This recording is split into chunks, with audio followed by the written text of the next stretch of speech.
হযরত আইয়ুব আলাইহিস সালামের উপরে বিপদ আসলো। 1 বছর 2 বছর নয়, 18টি বছর পর্যন্ত রোগাক্রান্ত হয়ে পড়লেন। শরীরে ব্যাধি হলো, গোশতগুলির মধ্যে কীড়া হয়ে গেল, পোকা হয়ে গেল। তিনি ধৈর্য ধারণ করলেন। বিবি বাল বাচ্চা দূরে চলে গেল। জঙ্গলের ভিতরে যখন তার জিহ্বার ভিতরে পোকা হওয়া শুরু করে দিল, হযরতে আইয়ুব আলাইহিস সালাম তখন আল্লাহ রাব্বুল আলামিনের দরবারে দোয়া করলেন, রব্বুল আলামিন, এখন তো আমার জিহ্বায় পোকা ধরা শুরু হয়ে গেছে।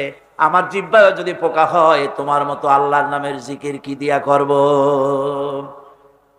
আল্লাহ রাব্বুল আলামিন হযরত আইয়ুব আলাইহিস সালামকে ক্ষমা করে দিলেন, মাফ করে দিলেন, রোগ শেফা করে দিলেন। অধৈর্য তিনি হন নাই, ধৈর্য ধারণ করেছিলেন।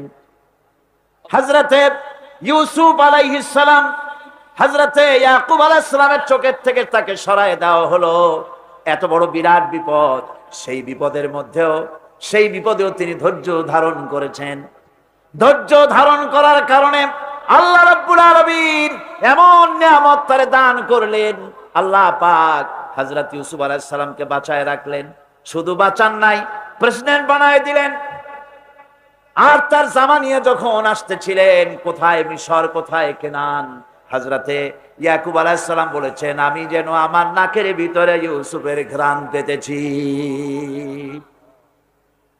হযরতে ইউসুফ আলাইহিস সালাম তিনিও কি বিরাট ধৈর্যের পরিচয় দিলেন, কোরআন সাক্ষী। সামনে তার সেই 11 ভাই যারা তাকে ফেলে দিয়েছিল গর্তের ভিতরে। হযরতে ইউসুফ আলাইহিস সালাম ইচ্ছে করলে তো 11 জনকে মারিয়ে ফেলাই দিতে পারতেন, ঠিক কিনা? কিন্তু তা তিনি করেন নাই।